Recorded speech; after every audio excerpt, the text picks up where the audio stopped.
All right, good afternoon, everyone. My name is Mariam Halstian, and I'm a student in the Security Studies program here at Georgetown, and I'm really excited to welcome you back to the second session of the Kalaris Intelligence Conference. And I also hope that all of you had the time and had a chance to enjoy your lunch and the poster session, make some new connections, but also reflect on some of the most key insights that we've heard from today's first panel discussion. Intelligence remains an essential pillar of democracy today. It provides early warnings to reduce uncertainty, prevent threats, and enhance national security. Intelligence also helps decision makers focus on critical issues and adapt to evolving challenges. And last but not least, policymakers can use intelligence as a tool in their diplomatic efforts. To explore the role of intelligence, diplomacy, and their intersection in democratic societies, it is my pleasure to introduce Emily Hardin, who will deliver a keynote speech today. Emily Hardin is the director of the Intelligence, National Security, and Technology Program, and vice president of the Defense and Security Department at CSIS. As the head of Intelligence, National Security, and Technology Program, she provides leadership on the most critical issues facing intelligence professionals and on the future of intelligence work. In her capacity as Vice President of the Defense, Security, and Security Department, Emily Hardin is responsible for leading a team of well-renowned scholars providing policy solutions that shape national security. Ms. Hardin, thank you so much for joining us today, and the floor is yours.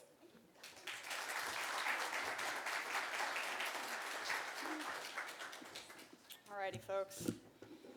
It is after lunch on a Wednesday, so let's try to keep this interesting and start off with a gripping spy story. Agent 711 was one of the most effective and least known spies in our nation's history. He used dead drops to communicate about enemy plans. He used secret chemical processes to create new forms of invisible ink. He spread disinformation to disguise his own troops' movements and confuse the enemy. The year was 1778. Agent 711 was George Washington. He was our nation's first spy master, and his network of informants was the Culper spy ring. It was one of several that he ran through the war and also during his time as president. Washington's army was undermanned, underfunded, frequently on the run. He knew he needed an edge, and he found it with intelligence. A British intelligence officer later said, "Washington did not really outfight the British. He simply outspied us." At the same time, as a young nation was leaning heavily into its very first intelligence community, Thomas Paine was inspiring a nation to democracy. He had ideas about equality, rights, and the limits of government, revolutionary ideas for the time. He had ideas about power. It was not a divine right handed down to a monarch, but power rested in the hands of the people. Government borrows that power for a time within limits. The representatives of that government are meant to be of the people and return to lives among the people, not to be separate or above or disconnected from what's going on among them. Thus, our nation was born, not out of a tension between intelligence and democracy, but as an alchemical mix of both. We carry these ideas forward into a modern context. Power rests with the people. They loan it to the government. We trade some of our liberty for things that no one person can provide. Roads, the power grid, police, submarines, national security. In exchange, we demand things of our government: accountability, adjustments, change, transparency. But we also demand security, and we demand economic prosperity. That's the life, liberty, and pursuit of happiness part. It's easy to forget, sitting here in this beautiful room, that there are still those in the world who wish to take these things away from us. It's also in part generational. I'm guessing that a lot of you sitting out there either were not alive during 9/11 or had maybe just been born. There are still terrorists and cartels who wish to take life. China seeks to take liberty. They want to subjugate people to their will, as they've done in Tibet and Hong Kong, as they're attempting to do in Taiwan. Russia wants to end the pursuit of happiness. Some men truly do just want to watch the whole world burn to make themselves feel better, and Putin is one of those. Rather, they want happiness on their terms. This looks like power for the elite few oligarchs around Vladimir Putin, while he sends the poor to fight his war in Ukraine. It looks like the ruling elite of the CCP and their little princelings. They want order.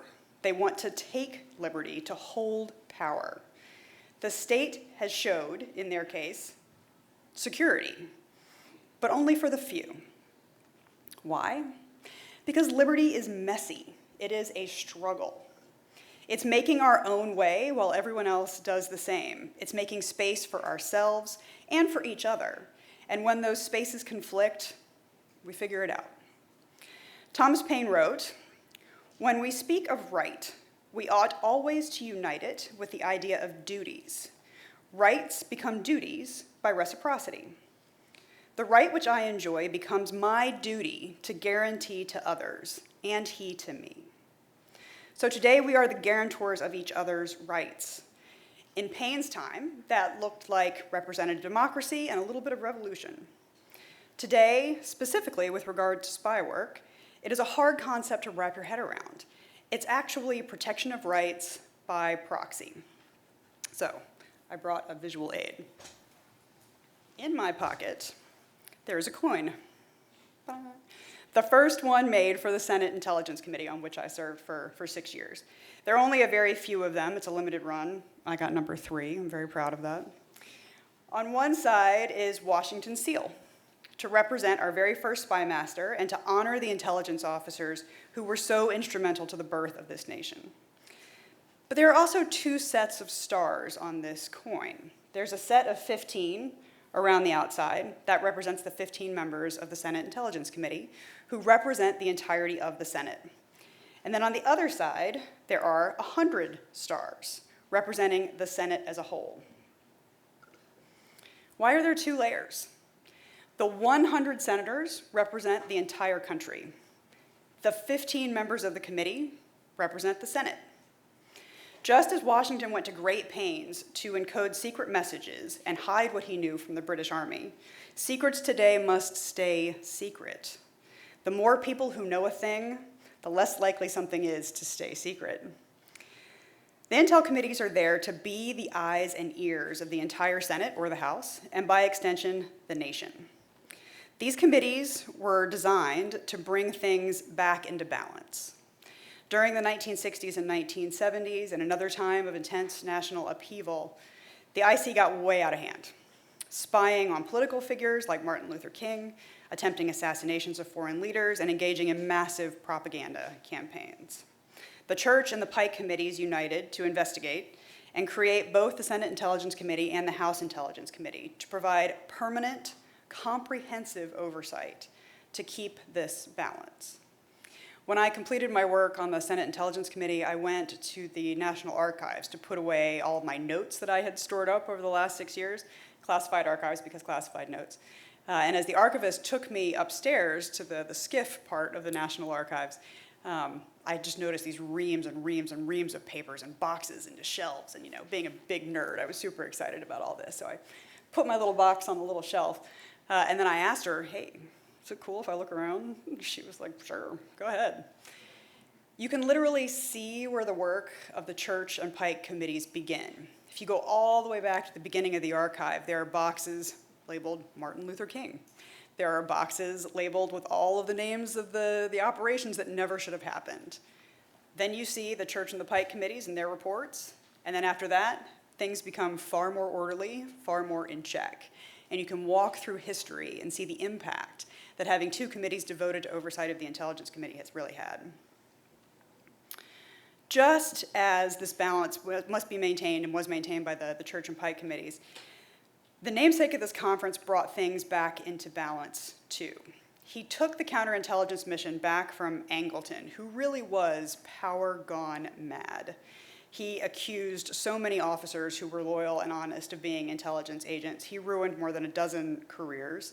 He authorized the opening and the checking of mail going to and from the USSR in Operation Lingual in 1955, something that even shocked the FBI at the time.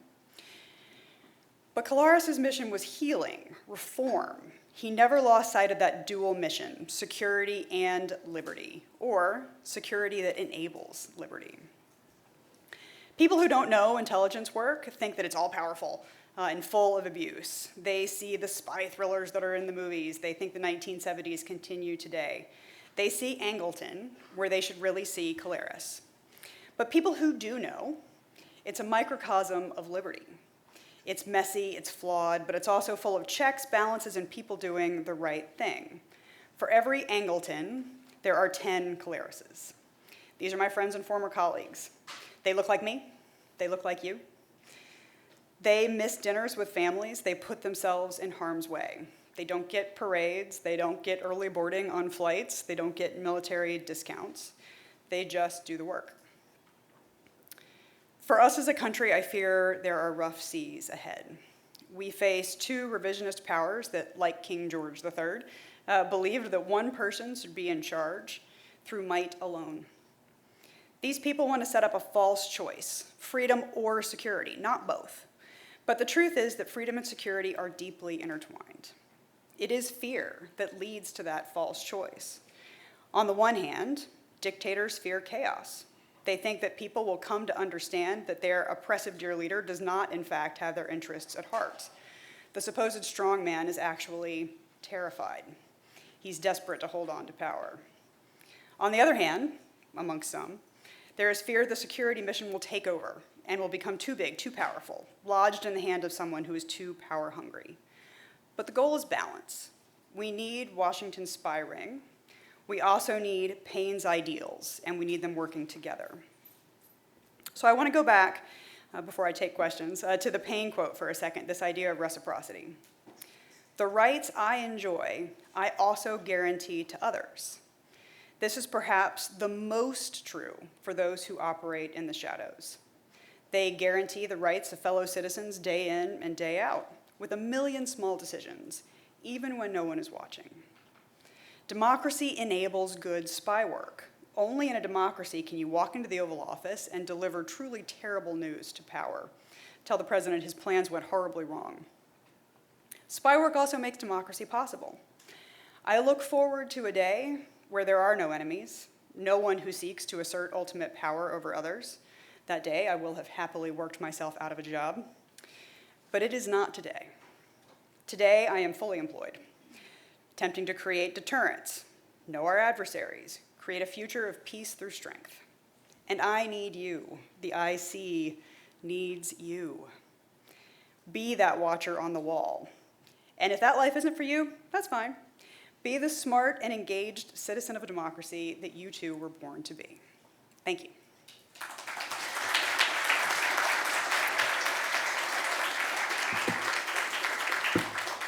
All right, I can really only listen to myself talk for so long before I get bored. So let's do questions. I think there are microphones wandering around. All right. No questions? We all want to go back to our coffee? We're totally satisfied with democracy? Cool.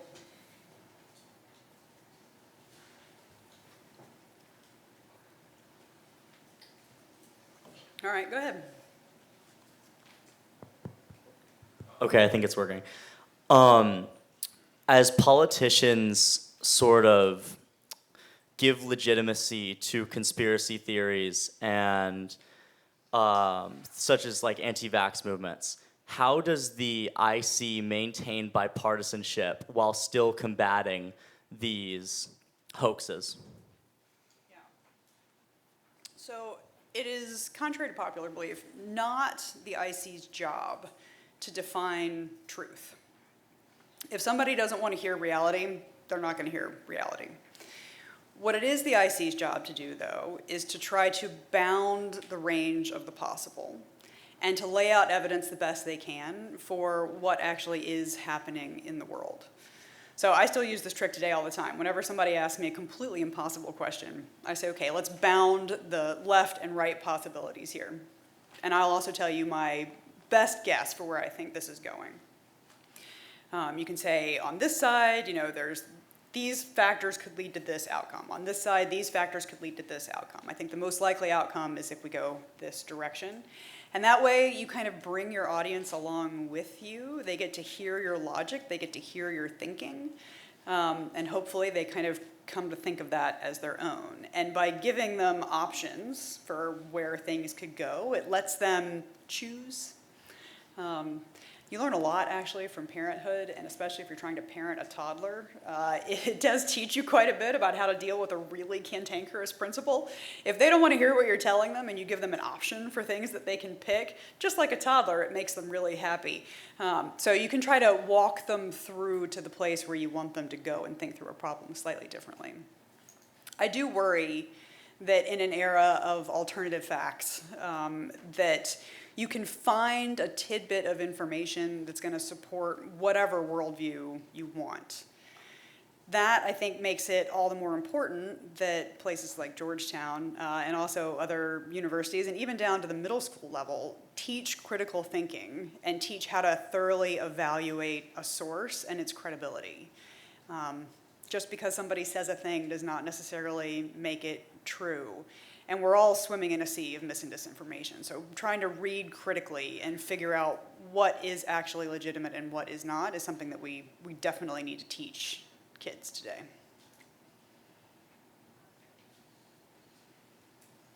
All the way up at the front.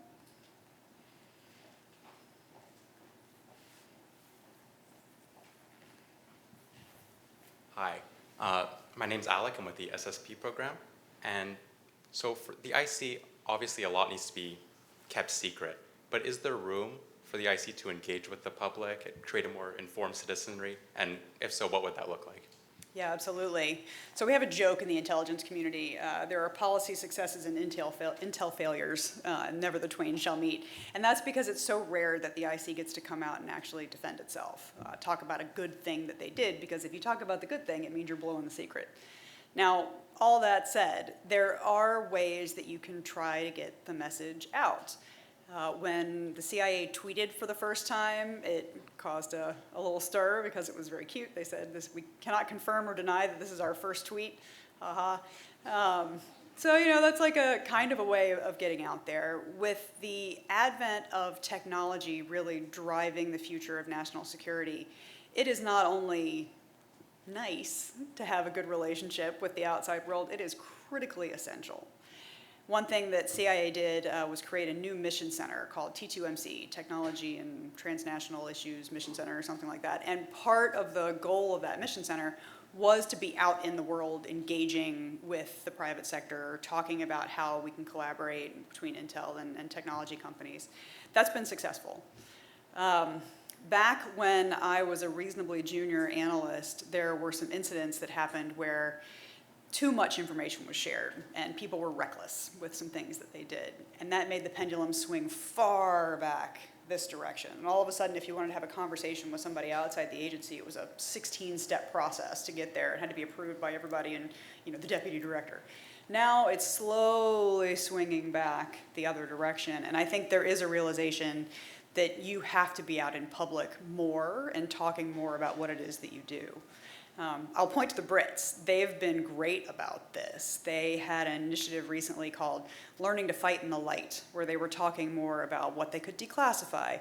During the initial months of the invasion of Ukraine, they put out, I think, weekly reports on what the Russians were up to and the various intel reports that they were putting out. They declassified and showed them to the British people. And I think showing value like that is really important to push back against some of the conspiracy theorizing, some of the it's a big, dark, scary black box that we can't see into and that we don't know what they're up to, so we don't trust them. One of the first things that I always encourage new members of the committees to do is to go out to the agencies and sit with the people who are working in the trenches, get to know them a little bit, because once you know them, you're far less terrified that they're doing something that you wouldn't approve of. Also, that's one thing that I love about this job. I'm a former, right? But I get to go out and talk about the great things that the IC does and draw on my experience as a real life human that was sitting in that chair and then talk about the other people who are still there, still working, still sitting in those chairs. Mic up here, yeah?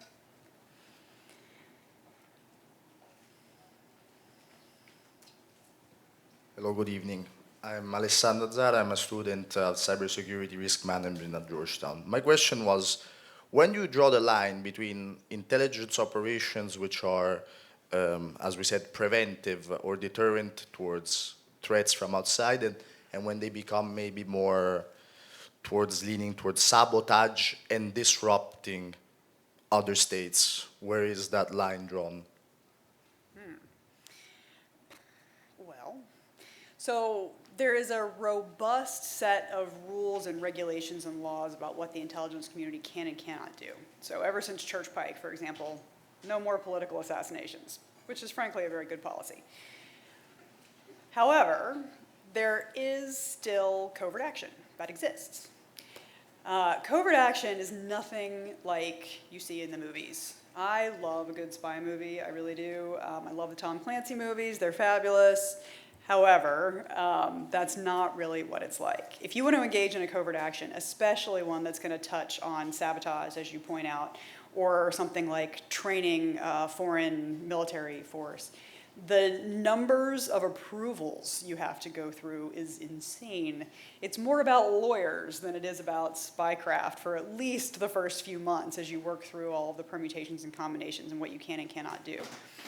Somebody from the private sector the other day asked me about how the intelligence community evaluates risk. What kind of risk assessments does the intelligence community do? And I said, you know, it's funny, we don't, except when it comes to the risk to humans. If you're talking about the risk of a covert action program, that goes through a very rigorous, very intensive set of checks. And the number one question really is this worth it?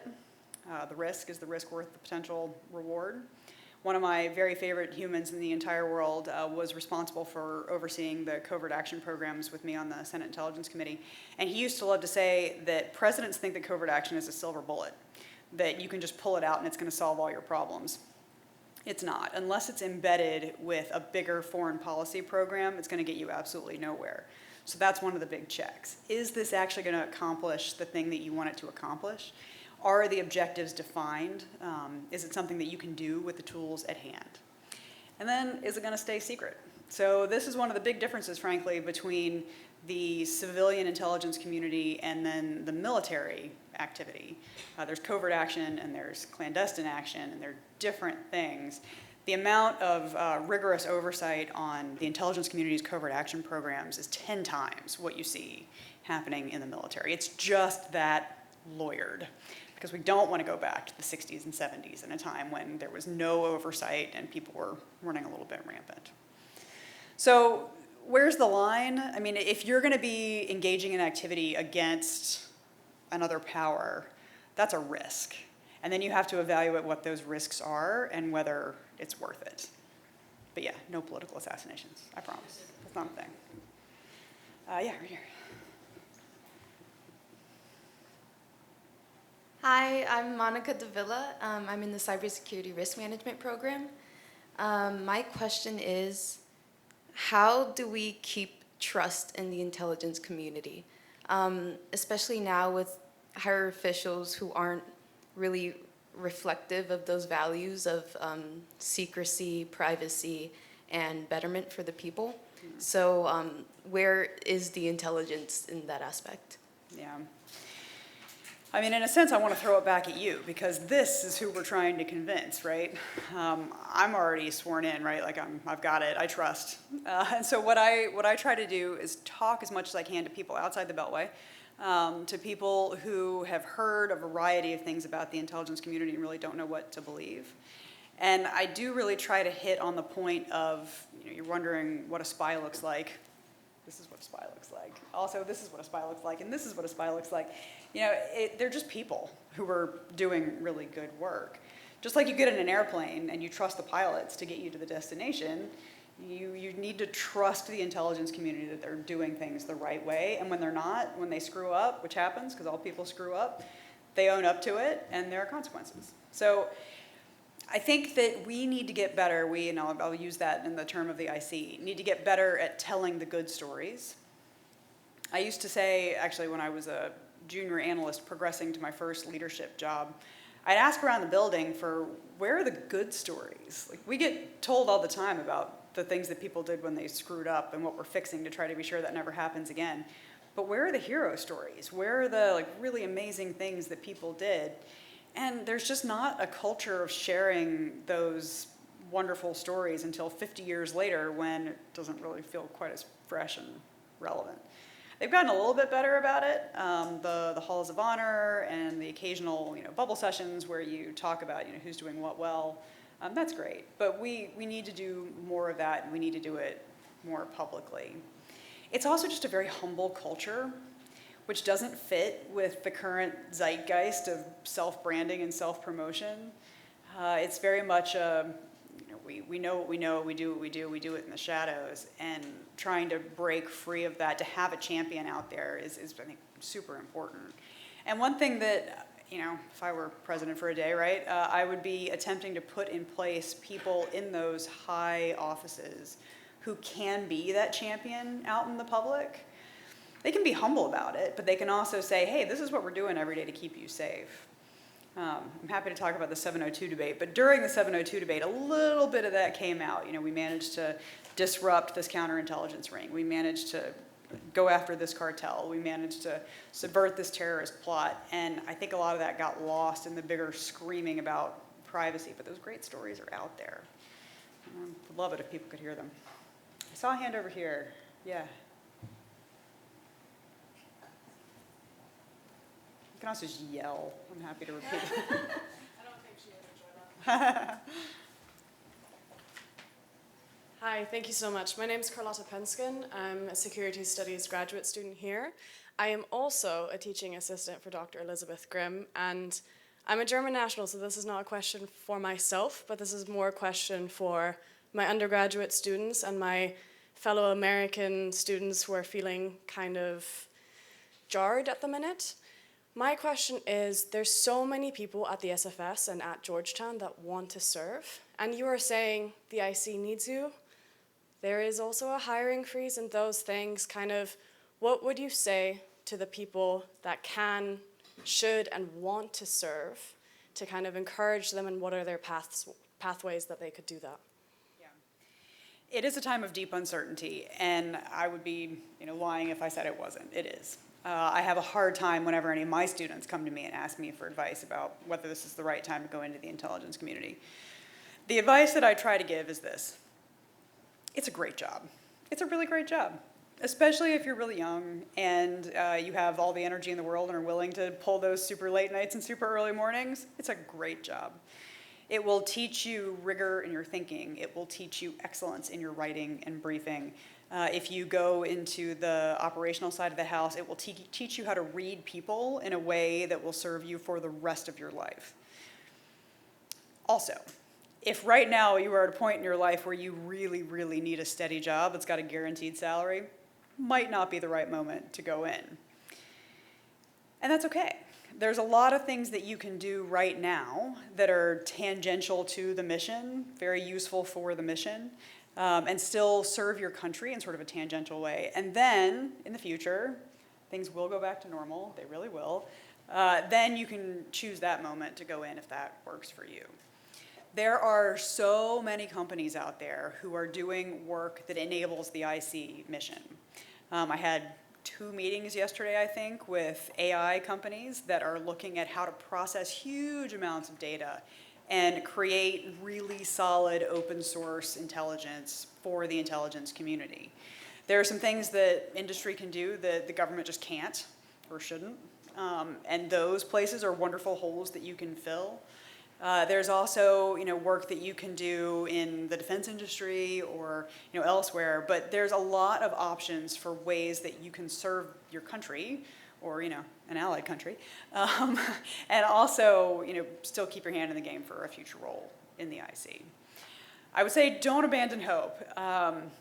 Traditionally, these are non-traditional times, but traditionally, the intelligence community has been kind of underneath the fray. I won't say above the fray because they're not putting themselves in a position above anybody else. But intelligence work is so professional and so rigorous and has been so apolitical that most of the IC usually manages to kind of ride underneath the swells of the waves and just keep doing their thing. Even when stuff is rough between allies and out in public, people are yelling at each other and the diplomats have their hackles all up and are making, dramatic speeches about how outraged they are. The spy guys, they show up for the meeting and they're like, this outrage, just terrible, yep, okay, cool, can we move on now? Yep, cool, and then you keep going with the work, because the work is too important to get subsumed by all of that nonsense. So it has tended to be a safe place to sort of keep doing the work. And I feel confident that if it's a blip right now, that it will come back around, and it's really a worthwhile career. Okay, I see 2 hands back there, yeah.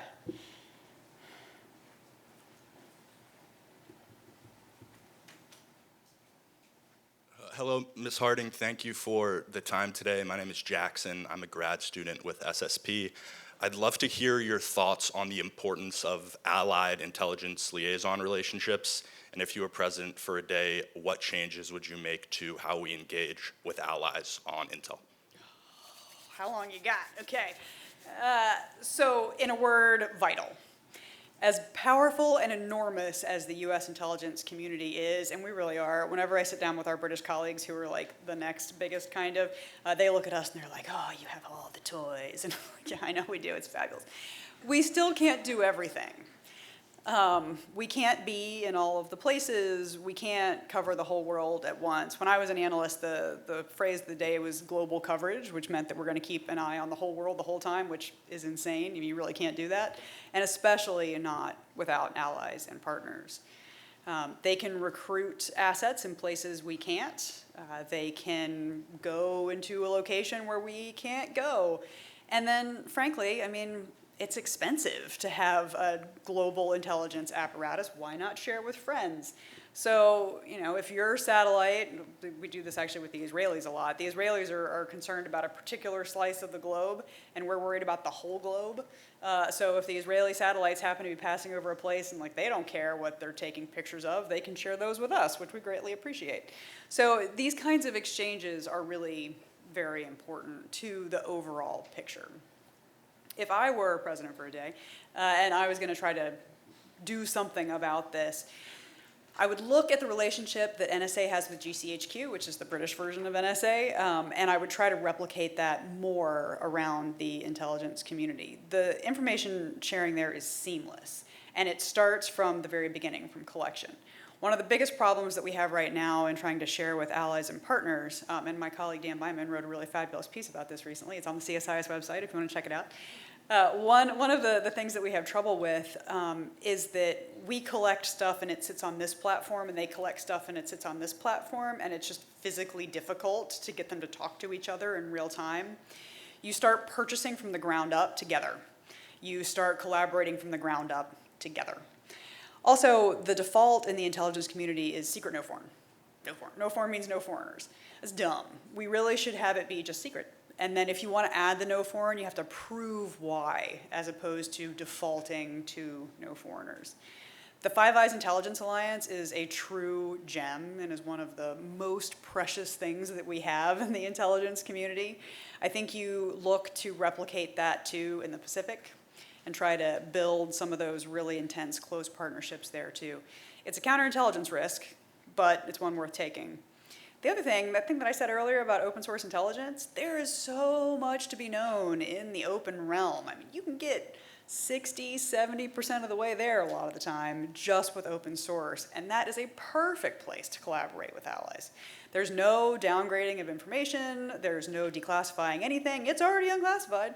So all you can do is just share it amongst yourselves and really pull every last bit of insight out of it.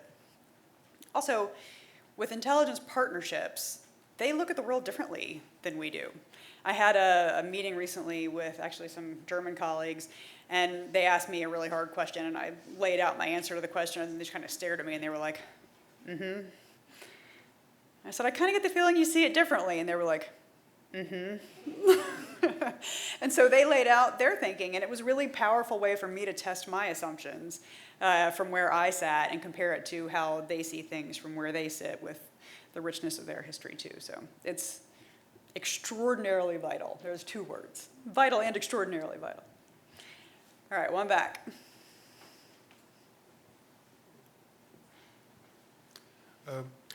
With digital authoritarianism being a major threat to democracies today, what reforms or adaptations would you consider the intelligence community may need to adapt in order to better position itself with respect to the threat? And would democratic principles have to be sacrificed to some extent to preserve democracy at the end of the day? Yeah, so the answer to the last bit is no. I don't think we should do that. The fuller answer to your question, though, the digital space is the most challenging for the intelligence community because they hold so tightly to the protection of free speech and the other rights and privileges afforded by the Constitution. If you are wandering around on Twitter, it is nearly impossible to tell if this is an American citizen, if this is a US person, if this is a foreigner, if this is a Russian bot. And it's getting harder with the advent of AI that can approximate what a real American would sound like. So if you're the intelligence community, what do? You're not allowed to spy on Americans, and you can't collect in bulk, because if you collect in bulk, you're going to be picking up Americans' comms. So what their default has been is to just sort of step back and say, we're not going to collect that information. And that does lead to the gap you're talking about and an opportunity for digital authoritarianism and for the narratives of the aggressive few to really spread across the internet. That joke about how a lie can get halfway around the world before the truth gets its boots on, I mean, even more true today than it ever has been before. So I swear, honest to gosh, for 10 years, I have been trying to convince the intelligence community to really take a hard look at the authorities it would need and also the technical tools it would need to try to fix this, to get to a point where you can collect information safely, you can protect Americans safely, and then still derive the insights needed. When you're talking about pushing back against digital authoritarianism, though, I mean, it's not the job for the intelligence community mostly. Slight asterisk there, but it's really not the job of the intelligence community. This is where the diplomacy piece that I totally left out of my speech comes in. This is where we need you in a different way. Go be those foreign service officers. The Foreign Service has atrophied in ways that I find deeply disturbing, and there's a lot of good reasons why. But what you need is people who are out there in the field and understand what's going on in that tiny community in the middle of nowhere in the Philippines, and then understand that what China is attempting to do there to get a foothold in the country, and understand how to push back. Understand what the local population actually wants from a partnership that China can't provide, and maybe we can. I was talking to a Foreign Service officer the other day who said, the problem is that our embassy walls are too high. We send these kids who went to Georgetown or Yale or whatever, and they go out to a foreign embassy, and then they sit behind the walls and they have coffee with people who also went to Georgetown or Yale or whatever. And that doesn't tell you anything. Go out in the markets, meet with the Joloff women. They know everything.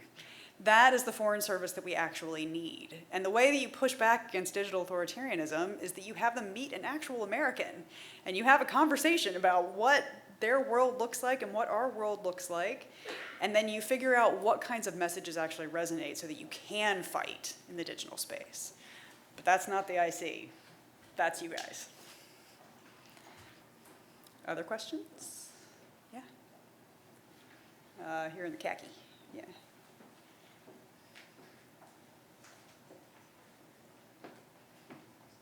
Yeah. I am Julio. I am a SSP alumni 2015, and I'm a former Mexican intelligence officer. I have one question. What is the future of collaboration between friendly services when apparently there is an increasing aggressiveness towards traditional allies? Thank you.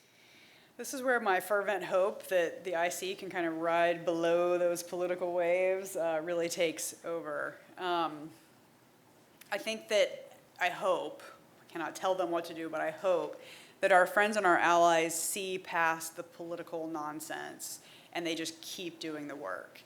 And this is where, the partnerships and the personal relationships that are established in the field make all the difference in the world. Gina Haspel, who was the first woman director of CIA a few years ago, spent 30 years out in the field, and watching her form a personal relationship with somebody and then use that personal relationship to get what you both wanted was a thing of beauty. I remember sitting in a meeting between her and one of the senators, and she just had an instinctual capability to really understand the person who was on the other side of the table from her, and then to very quickly form a bond. That is what the best case officers do. And out in the field, those bonds can literally mean the difference between life and death.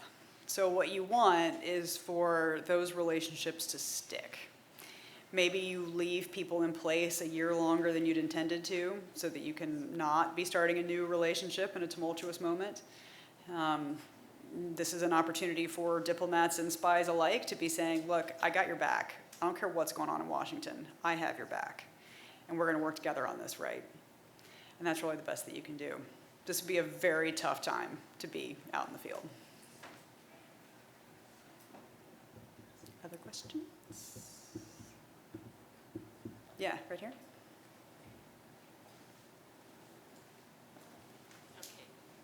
I was going to shout. Hi, my name is Phoebe Kim. I was in the Asian Studies program and also Refugees and Humanitarian Crises. So I'm wondering, does the IC community interact with civil society actors in foreign countries, and how do they do that? Because if you look at a lot of closed country contexts, a lot of the people on the front line who are putting out alternative information or trying to combat disinformation in like remote kind of settings are different activists and things like that. So thank you. Again, this is much more a job for the diplomats than the spies. The spies are trying to steal information that governments don't want them to have. That is a different set of targets than trying to work with civil society.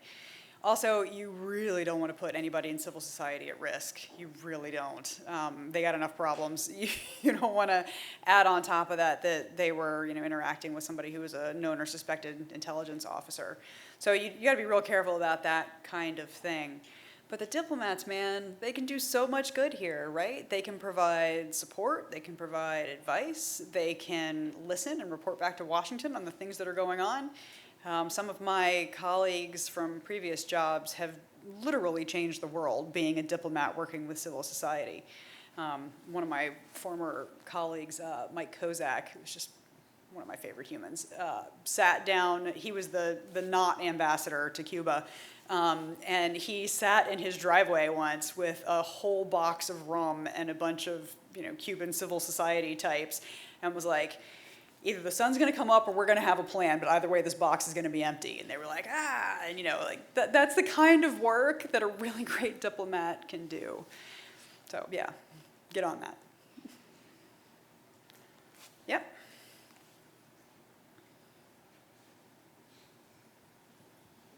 You talked a little bit at the beginning about the kind of the wild period, the 60s and 70s, and how that was kind of one of the foundations for the modern restrictions and rules of the intelligence community.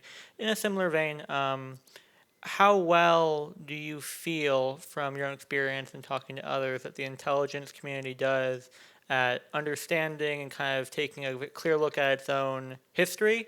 And are there areas where, or particular parts of that where you feel that more could be done to kind of look past either nostalgia or over self-criticism and have a more kind of objective and constructive assessment?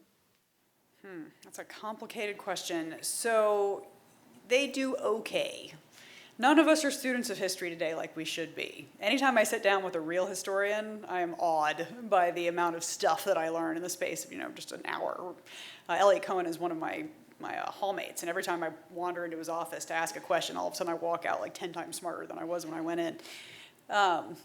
So I think that when you join, you are taught the lore of the place. You're taught some of the history of the place. But then you get on the hamster wheel and you start running. And it's very difficult to take the time to go back and look at the history and learn the lessons, unless you're in one of those jobs where that is your job. There is a CIA historian, there's a DIA historian, there's an NSA historian. There are museums, there are things that you can go and see. On days that, when I was at the agency, when I was having a really bad day and I just needed a break, I would walk out to the SR-71 Blackbird that's mounted in the parking lot, and I'd go pet it to remind myself that impossible things are possible. You've got the right people working on it. But no, I mean, we don't do well enough.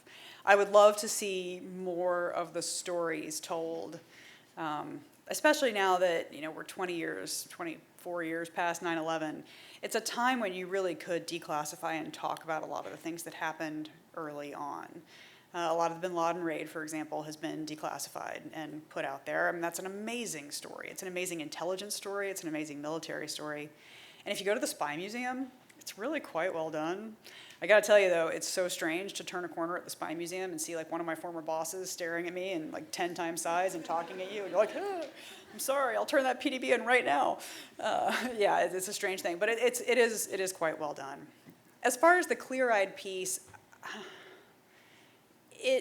there are some hangovers that I would love to see disappear.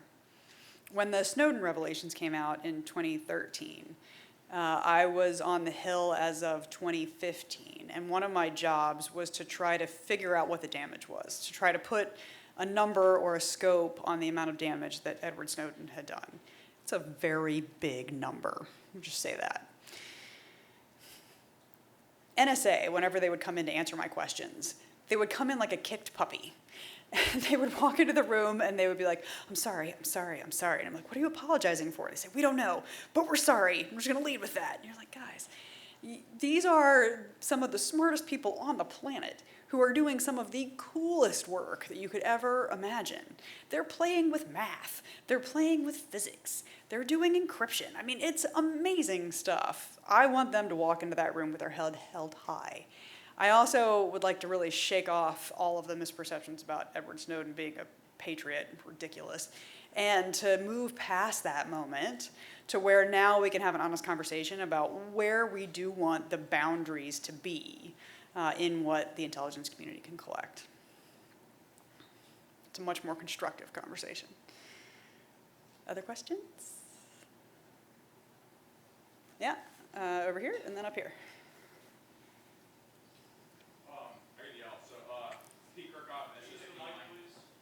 Oh. For our friends online, I guess, yes. Pete Kirkhoff, SSP 23, Army officer currently.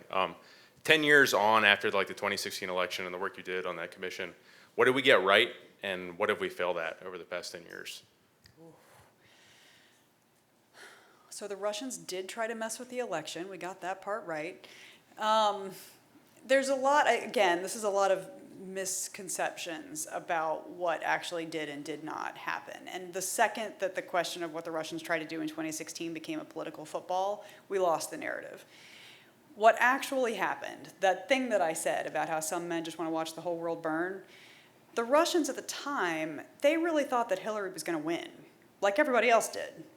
And their goal was to try to undermine Americans' faith in democracy itself. It wasn't make this person look good and make this person look bad. It was just make us question ourselves and question our own democracy. In Putin's mind, what that is that he looks better for his fake democracy if he makes our democracy also look fake. So it wasn't about, you know, yay Trump or boo Hillary, although the Russians really did hate Hillary. It was really about what we believe we are capable of as a people and how much we fight with each other. One of my favorite senators used to say all the time, the Russians showed up at the fight at the playground and started yelling, fight, fight, fight. But the question is, were they the first person to start yelling or the fifth person to start yelling? Another metaphor, you know, did they turn on the fire hose in the middle of a hurricane? Yes, they did that too. So we definitely got right that they were attempting to undermine democracy. They're still trying to undermine democracy. We also got right that they were engaging in a massive mis- and disinformation campaign against the US. Like, we didn't even understand at the time how big it was. When we started that part of the investigation, it was yeah, I mean, there's a bunch of junk online, but nobody reads that, right? Turns out. So we did a lot of investigation into that. When you look at the counterintelligence question, which is how we framed any kind of ties between the Trump campaign and the Russians, you know, Russians gonna be Russians. They were attempting to create inroads with a campaign because that's their job. That's what they do. And the Russians have an approach that is much more fluid, let's say, between government and business than we do. We have officials and we have private sector. They have a bunch of people who really want to make Putin happy. And they're going to throw best athlete at whatever they got. So, you know, if this guy isn't resonating with a new contact in the campaign, try this guy or try this guy. And a lot of those people are just attempting to make contact because if they do, they can then go back to the boss and say, hey, boss, guess who I met? Guess what I can do? Does that mean that it was anything out of the norm? No. Was it anything like completely untoward? No. Was there any evidence at all that the Trump guys changed what they would be doing because of what the Russians were doing? No. They may not have been influenceable at the time, and they probably aren't now. So it's not, it became this, you know, political litmus test. Do you think the Russians tried to affect the election? And if you do, then you hate Trump. Like that's not at all what the real truth was of the matter. A thing that we need to continue to get right as a country, I know a lot of you in the room are cyber folks, which, yes, keep up the good work. When we started doing the investigation in 2017, basically, we spent a lot of time talking to state and local governments about the fact that they were a target. And we got every kind of response. There were some folks who were eager to listen to us, were like, what do we need to do to get better? There were other folks who were like, us? Why would they come after us? Like, we're nobody. We're the county of whatever in the state of whatever, and we're not a target. They just didn't believe it. There were others who, frankly, were just swimming in hubris and were like, well, if the Russians were coming after my systems, I'd know. Like, so I'm going to give you the phone number for your FBI field office, and I want you to make a call. So we did a lot of work with state and local governments at the time, and they came around. 2018 election, I didn't really sleep.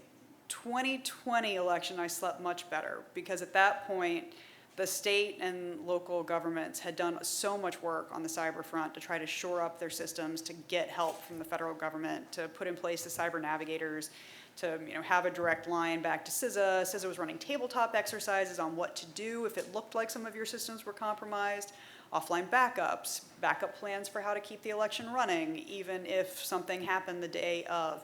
It was just so much more secure from that standpoint anyway in 2020, and then more so in 22, more so in 24. But we can't drop that ball.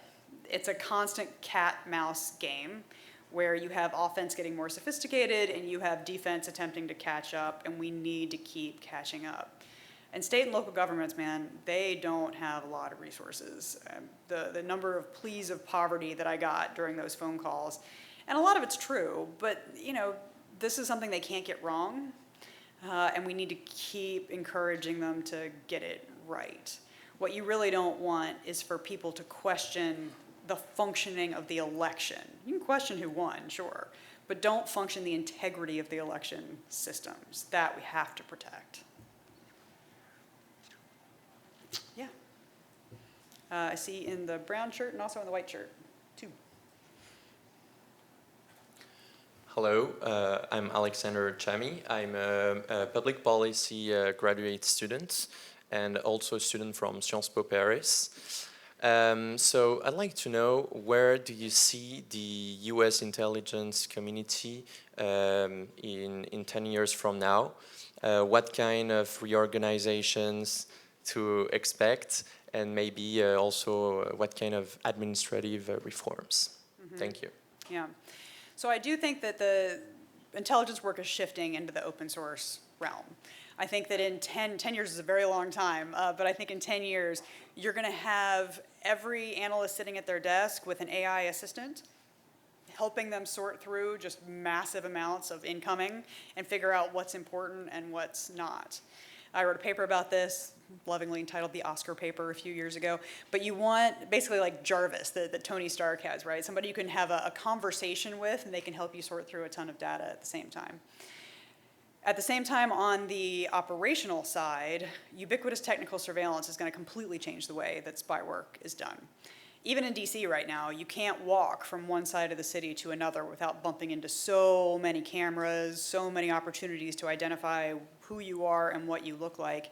You apply those AI tools in a very powerful computer to all of that video, you can pretty much track a person's movements around the globe. So if I walk out of here and I have a meeting with somebody who's, spying for their government, and then we go about our separate ways, and then 3 years from now, that government suspects they have a mole, they can track that person's movements back for a decade or more and see who all they met with all over the world, which then helps them map out an intelligence network that I've created. So they're just gonna have to completely think through how to change the way that spy work is done. There's gonna be, we're already seeing this big shift towards computer network operations as a way to do offensive and defensive work. I think you're gonna see AI play in that space, and it's gonna get good at offense before it gets good at defense. So there's gonna be a shift towards more online collection before you start to build up the walls and the protective mechanisms as well. And then y'all, quantum's gonna change everything. So a quantum decryption service can take stuff that was collected 5 years ago and then decrypt it. So maybe it's not a recent secret that you're decrypting, but it's still a secret, and some of those things you really want to protect. So the US government's attempting to move into post-quantum cryptography as soon as humanly possible. It needs to be faster. And the race between us and China on who's going to get to that quantum decrypt capability quicker, it's on, man, and we need to win it. As far as like the structure, I grew up in a time in the intelligence community when the DNI was created. There was much more collaboration among all the different agencies of the IC. I think that with some of these AI tools and other tools, you probably are going to need less actual humans doing the work. So maybe you don't need 18 separate intelligence agencies. Maybe you can bring that down a little bit. But there's always going to be a need for smart people to provide insight, to provide indications and warning, to help shape the strategic space for a policymaker, to try to eliminate strategic surprise. That takes a person who has deep expertise and also kind of a sense of curiosity about the world, and you're never going to replace that with a computer. So, it's going to be a partnership between the person and the machine, I think in a good way. I'm cautiously optimistic about the direction this is heading. There was the white shirt, and then we'll come back over here, yeah.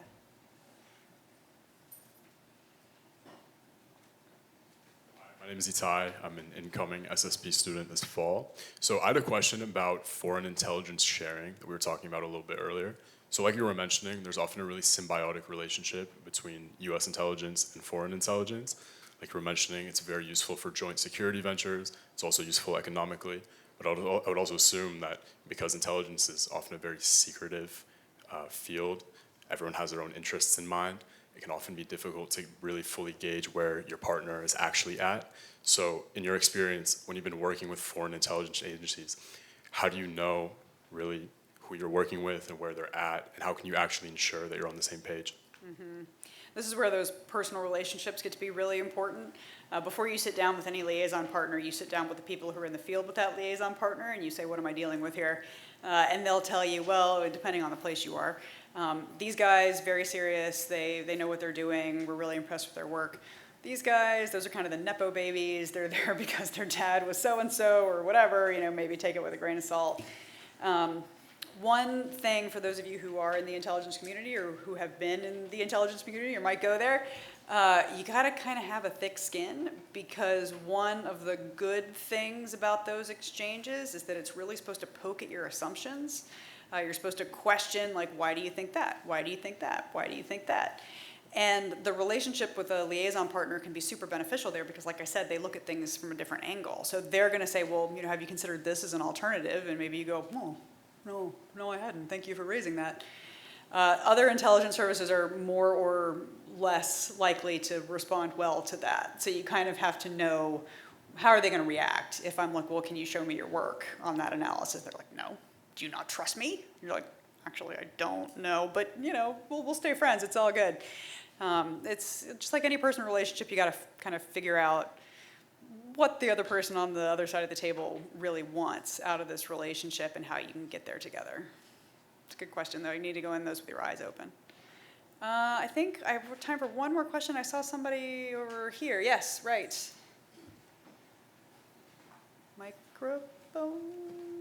Yeah, here we go.